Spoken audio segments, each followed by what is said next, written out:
Santiago एक shepherd लड़का था जो एंडालुसिया स्पेन में रहता था। उसको फ्रीडम बहुत पसंद था और वो अपनी बकरियों के साथ इधर से उधर जाता रहता था। उसके दिमाग में एक लड़की के ख्याल चल रहे थे जिससे वो एक बार तरीफा में मिला था। वो फिर तरीफा जा रहा था उस लड़की से मिलने की कोशिश करने के लिए। अब तरीफा के रास्ते में जब रात हो गई तो उसने सोचा कि वो आराम कर लेता है रात में और फिर वो सुबह में आगे बढ़ेगा। तो उसको एक सुनसान चर्च दिखा और उसने सोचा कि वहीं पे वो रात गुजार लेगा। उसने अपनी भेड़ बकरियों को चर्च में रख दिया और एक सिकामोर ट्री के नीचे जाके वो सो गया।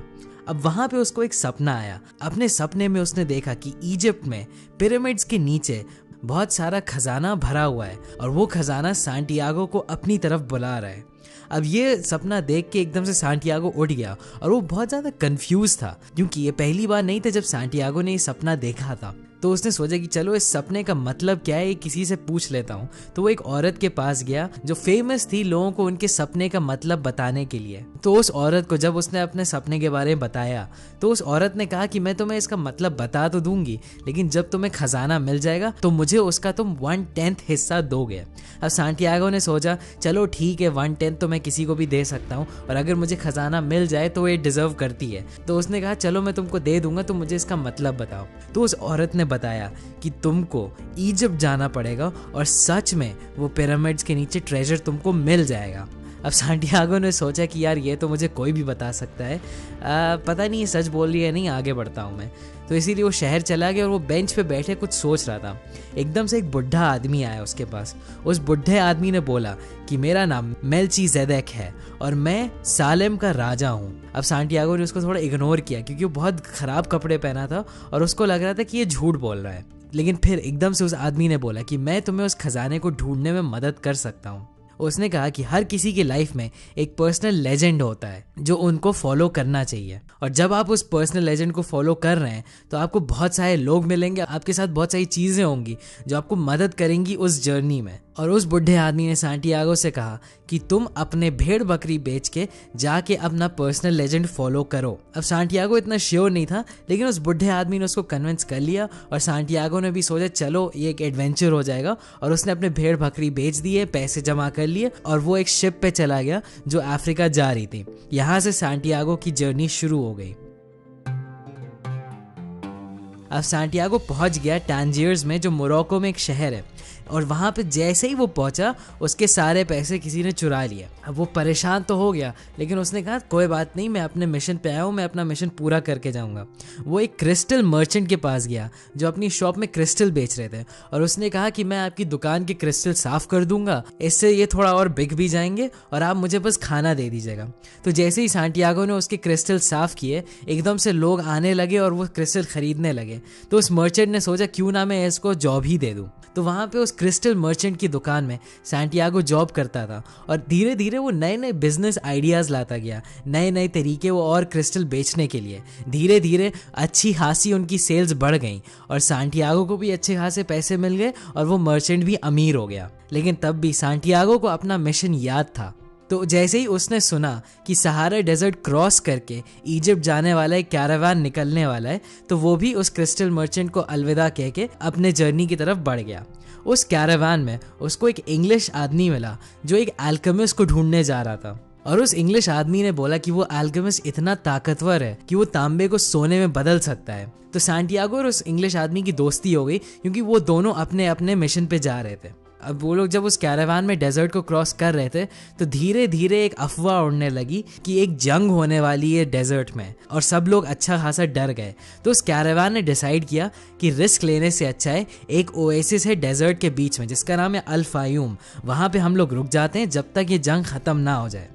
अब ये जंग हफ्तों से लेके सालों तक चल सकती है, कोई गारंटी नहीं है कब खत्म होगी। तो सांटियागो थोड़ा डिसअपॉइंट हो गया कि पता नहीं मैं कब पहुंच पाऊं पिरामिड्स, लेकिन तब भी उसने हार नहीं मानी। अब वो लोग जैसे ही उस ओएसिस में पहुंचे उस इंग्लिश आदमी ने अल्केमिस्ट की ढूंढ शुरू कर दी और सांटियागो उसकी मदद कर रहा था। अब एक लड़की उनको मिली जिसका नाम था फातिमा, जिसने उनको अल्केमिस्ट का पता दिया। अब उनको इन्फॉर्मेशन तो मिल गई अल्केमिस्ट की, लेकिन सांटियागो को उस लड़की से प्यार भी हो गया। तो सांटियागो रोज जाके एक वेल के बगल में अपनी फातिमा से मिलता था और वो इंग्लिश आदमी अल्केमिस्ट के पास चला गया। अल्केमिस्ट ने उस इंग्लिशमैन से पूछा कि तुम मुझे 10 साल से ढूंढ रहे हो, क्या तुमने कभी खुद कोशिश की तांबे को सोने में बदलने के लिए? इंग्लिशमैन ने बोला नहीं। तो अल्केमिस्ट ने उसको असाइनमेंट दे दिया कि तुम खुद से कोशिश करो लेड को गोल्ड में बदलने के लिए। तो इंग्लिश मैन बिजी हो गया और सैंटियागो को उसकी फातिमा मिल गई थी। एक दिन जब डेजर्ट में सैंटियागो जा रहा था, एकदम से उसको एक विजन आया। उसने एकदम से ये देखा कि ओएसिस पे कोई अटैक करने वाला है और एक जंग होने वाली है। अब उसने जाके ओएसिस के सरदार को बता दी है बात। अब वहाँ के सरदार ने बोला कि हम लोग तैयारी तो कर लेंगे, लेकिन अगर जंग नहीं होगी तब हम लोग तुम्हें मार डालेंगे। अब सरप्राइज की बात यह है कि अगले दिन असली में एक आर्मी ने अटैक कर दिया और वो लोग उस आर्मी को हरा पाए थे क्योंकि वो लोग तैयारी कर चुके थे। तो वहाँ का चीफ बहुत खुश हो गया और उसने सैंटियागो को बहुत ज़्यादा सोना दे दिया और उसको वहाँ का काउंसलर बना दिया। अब सैंटियागो बहुत खुश हो गया था। उसने सोचा कि यार मुझे जॉब भी मिल गई है और मेरे पास अच्छा खासा सोना भी है, अब मैं यहीं पे फातिमा से शादी करके ज़िंदगी भर रह सकता हूँ।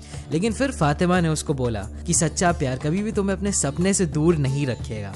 तो उसने कहा कि वो उसका इंतज़ार करेगी, लेकिन उसको अपने ड्रीम्स को फॉलो करना चाहिए। अब उसी शाम को अल्केमिस्ट सैंटियागो को मिल गया और अल्केमिस्ट ने तो सुना ही था कि सैंटियागो को विजन आए थे जिसने उस ओएसिस को बचाया था।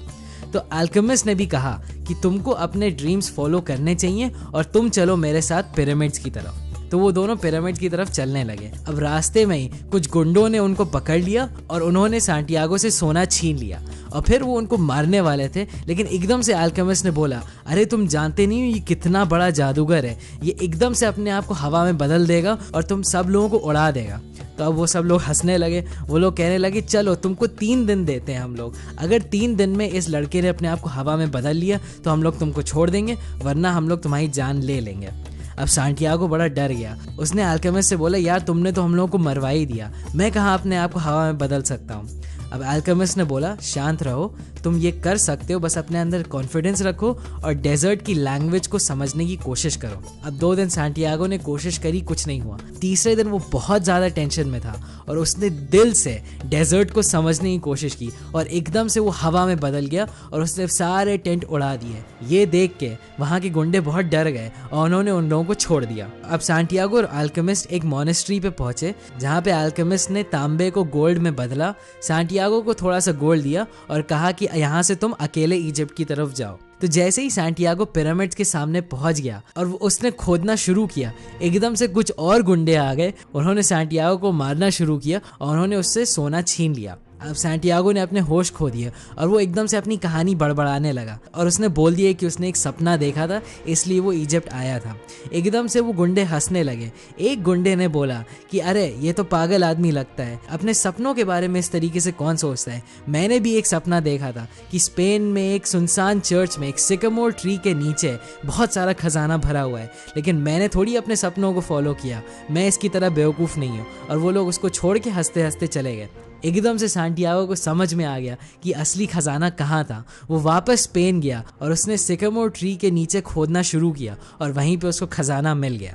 फिर सैंटियागो ने सोचा कि वो 1/10 जो उसने प्रॉमिस किया था उस औरत को दे देगा और वो वापस डेजर्ट में जाके फातिमा के साथ रह लेगा। यहीं पे हमारी कहानी ख़त्म हो गई। तो मेरे हिसाब से इस स्टोरी से आप 3 बहुत इंपॉर्टेंट लेसन्स ले सकते हैं। पहला है कि खजाना वहीं है जहां आप हैं, लेकिन आपको बाहर जाना पड़ेगा ये समझने के लिए। खजाना तो वहीं था जहां सैंटियागो की जर्नी शुरू हुई थी, लेकिन वो उसको कभी ढूंढ नहीं पाता अगर वो पूरी अपनी जर्नी नहीं कंप्लीट करता। इसी तरीके से हमारी ज़िंदगी में भी जब भी हम लोग किसी चीज़ को ढूंढने की कोशिश करते हैं तो असली खजाना वो नहीं होता जिसको हम लोग ढूंढ लेते हैं। असली खजाना वो होता है जो इंसान हम लोग खुद अंदर से बन जाते हैं। हमारी लाइफ भी अल्केमिस्ट की कहानी की तरह है जहाँ पे हम लोग अपने आप को लेड से गोल्ड में कन्वर्ट करते हैं। दूसरा पॉइंट है, कभी भी मत रुको। काफ़ी चीज़ें गलत हुई सैंटियागो के साथ और किसी भी पॉइंट पे सैंटियागो रुक सकता था और बोलता कि यार मैं वापस स्पेन जा रहा हूँ, लेकिन वो आगे बढ़ता रहा। इसीलिए लाइफ में जब भी कुछ हो अपने सपनों की तरफ बढ़ना मत रोको। कभी कभार थोड़ी देर के लिए पॉज करना पड़ सकता है। जैसे सैंटियागो उस मर्चेंट की दुकान में 1-2 साल काम किया, लेकिन तब भी उसको अपना मिशन याद था और जैसे ही मौका मिला वो अपने सपनों की तरफ आगे बढ़ने लगा। यही चीज़ हम लोगों को भी करनी होगी। और तीसरा पॉइंट है, अपने दिल की आवाज़ सुनो।